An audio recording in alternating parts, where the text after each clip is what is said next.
So these are very fun and colorful looking. They're just little tiny pouches of jelly. They got little like jelly filled goodies inside. Very aesthetically pleasing. So I just find this very funny. I wanted to show it. They keep these scissors right by the oven, and they're just like super warped on the sides, and it makes them look like they have like super knobbly like leather hide edges. It's very cool. It's like a witch's scissors kind of. All right, so we're setting all the tables for Shabbos. The Vietnamese people keep telling me like you don't have to help us. You don't work here, but I mean I'm not doing anything better, so I'm just gonna spend my time filling up these tables. A lot of people here for Shabbos. Yes. All right, I put out plates on all of these tables. I mean, pretty much all by myself. Maybe it was like 70% me and 30% the kitchen staff. So there's your one kind deed for the day. Now we got to do utensils. All right, I set out all the utensils now, and this I did completely on my own. They just showed me an example plate and then let me do the whole crowd once they realized that I was just gonna help. So that plus the plates is probably about an hour and a half of work, but you know, it went by quick, and I had nothing better to do. I just want to showcase these beautiful chalot that you made. I mean, they look like they came from a Jewish mother. They're amazing. He did such a good job. You is the goat. All right, it's Sunday the 26th. Gotta be honest, or maybe it's the 25th, the 27th, I don't know. Feeling a little lost right now. I'm done at the Chabad, I've moved on from them. I don't really have anywhere else lined up, so to speak. I've got a month left on my Vietnam visa, so I can't really go to another place in Vietnam, because I'm just gonna it's not enough time. And I have a place for when I come back, after I've left Vietnam for a month, out in Phu Quoc in the South Island, but they haven't responded to me on the Wolfing website. Even though it says they have a 100% response rate, so I'm a little nervous about that. And then I messaged another place in Cambodia that I thought maybe I'll spend a month there, and they haven't responded to me yet either. And I don't really have anything to do. I don't know if I should apply for my Cambodian visa because I don't know if I'm going there. Maybe I'll go to Laos. I don't really want to spend money on hotels because I'm aimless and I have no plan. Yeah, I'm feeling a little bit down. I don't know, a little lost. I also just want to show you this alleyway that I'm in, just how far back it goes, because I was kind of surprised. So this is kind of the back corner, the furthest back that it goes, and let's just count together how many steps it takes, or how many seconds it takes to reach the main street again, because this place is really tucked away. As you can see, the alleys here are like super thin and narrow, barely the size of a motorbike. It's kind of what they have to be regulated to be. Still walking.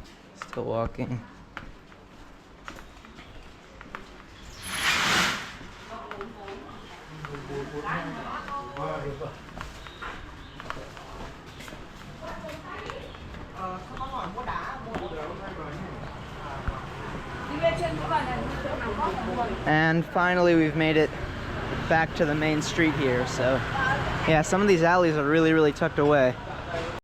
Another thing, some of the ceilings in these alleys are really low. So I'm 5'7", and that's it. That's the ceiling. That's my head, that's the ceiling. I can fit like one hand's worth in there. If you're a tall white person in this country, you're screwed. Alright, so I've just been bumming around the city for a couple days now, waiting for a sponsoring farmer, and I finally got one. Yay! Ooh, look at that pulse width modulation. That does not look good on the camera screen. So yeah, I told them I'd be in Cambodia by August 1st. It's the 28th. I gotta go to the Cambodian embassy and get a visa now. I guess that's what I'm doing, and then I gotta get a bus to Cambodia. Yay! I'm happy they responded finally. Alright, we're at the Cambodian embassy. He took my passport. Hopefully he lets me in. I'm gonna try and get a visa here because it's cheaper and quicker than doing it online. And it was like literally 5 minutes from where I was chilling at that library, just kind of passing time, waiting waiting for the farmers to respond. Very nice looking embassy. I'm not gonna film in there, obviously. But yeah, I hope he gives me my passport back because it's been like 5 minutes. All right, so here's the deal. Give you a little rundown as we walk.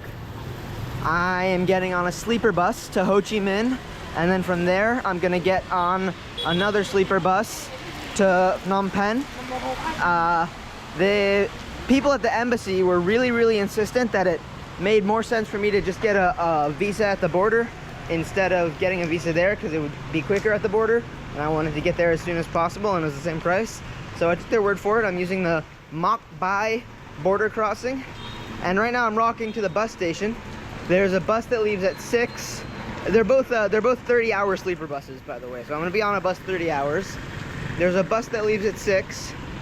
Gotta wait for the light. There's a bus that leaves at 6 and gets in Ho Chi Minh at 11 the next day. There's a bus that leaves at 8 and gets in Ho Chi Minh at 1 the next day. So I really want to catch the 6 one, but I can take the 8 if I have to. The bus station is 4 miles away, and I have to do like about a 20-minute mile to get there with enough time to book the bus and stuff, which is pretty difficult with my bag, but not impossible. It is also, as you can tell, raining a lot right now. This is why I brought that huge, big, massive wet stuff sack, so that I could walk in rain like this and not worry about my electronics getting destroyed, because nothing's getting through that stuff sack. That stuff is that's like the highest end wet sack you can get. So right now I'm kind of hoofing it to the bus station. It's just a straight shot. I just gotta walk alongside this road for 4 miles until I get there, and then once I'm there, I'll book the bus. That might be hard because I don't know if any of them will speak English, but we'll see.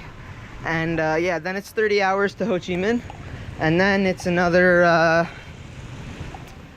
probably 20 hours to Phnom Penh, and then I'm at my farm, which is kind of in the bottom left ocean tip of Cambodia, I guess how I would describe it. It's a syntropic farm.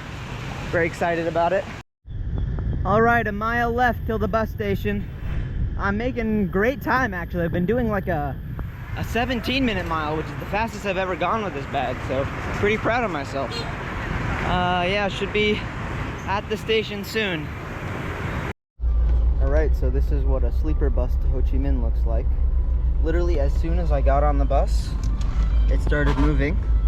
So I think I was the last person on. I walked to the bus station. I didn't want to order online because I knew I wouldn't be able to find the bus.